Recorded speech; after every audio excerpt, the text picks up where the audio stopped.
10 જૂને દક્ષિણ ગુજરાતમાં ચોમાસાનું આગમન.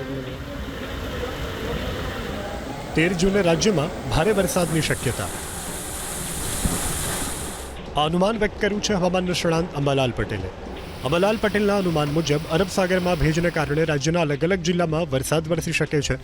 14 જૂનથી 19 જૂનની વચ્ચે અરબી સમુદ્રમાં એક સિસ્ટમ સક્રિય થશે, જે સિસ્ટમને લીધે રાજ્યમાં ક્યાંક ભારે તો ક્યાંક હળવો વરસાદ વરસી શકે છે. અંબાલાલ પટેલે અનુમાન વ્યક્ત કર્યું છે કે 10 જૂને દક્ષિણ ગુજરાતમાં ચોમાસાનું આગમન થઈ શકે છે અને બાદમાં 11 જૂનથી ચોમાસું આગળ વધી 22 જૂન સુધીમાં રાજ્યમાં ચોમાસાનું આગમન થઈ જશે. આ વર્ષે બંગાળના ઉપસાગરના પૂર્વ ભાગમાંથી ચોમાસું ગુજરાતમાં પ્રવેશ કરશે. વરસાદની સાથે આગામી 4-5 દિવસ ગરમી પણ વધવાનું અંબાલાલ પટેલે અનુમાન વ્યક્ત કર્યું છે. અરબ સાગરના ભેજના કારણે આગામી 6-7 દિવસ રાજ્યના ભિન્ન ભાગોમાં હળવાથી મધ્યમ વરસાદની શક્યતા રહેશે. વરસાદની કોઈ ચિંતા કરવા જેવું નથી અને તારીખ લગભગ 14થી 19માં અરબી સમુદ્રમાં પણ એક સિસ્ટમ બનશે.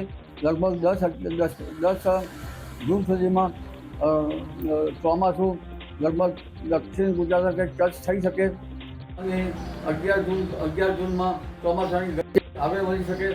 12-13 જૂનમાં લગભગ ચોમાસું દક્ષિણ સૌરાષ્ટ્રના ભાગોમાં અને દક્ષિણ ગુજરાતના ભાગોમાં આવી શકે અને 13 જૂન બાદ લગભગ પૂર્વ ગુજરાતના ભાગોમાં ભારે વરસાદ થવાની શક્યતા રહેશે.